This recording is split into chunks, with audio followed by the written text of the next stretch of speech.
Hey everyone! YouTube enthusiasts! In today's video, I'm going to guide you through the steps on how to log out of your YouTube account on your mobile device. Let's dive right in. The first thing you'll want to do is open the YouTube app on your phone. Once you're in, look for your profile picture in the bottom right corner of the screen. Give it a tap. Next, click on Switch Account, which is located below to your account name. This will bring up a list of all the YouTube accounts associated with your device. If you have multiple accounts, like I do, they'll all be displayed here. Now, let's say you want to log out of a specific account.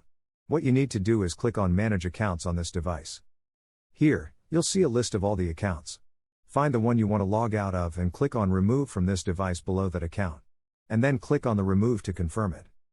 Quick heads up, removing the account not only logs you out of the YouTube app but also removes the account from all your Google apps and services on the phone.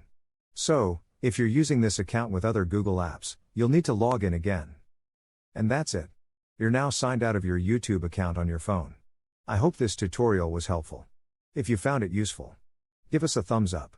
And subscribe to our channel for more tech tips. Thanks for watching.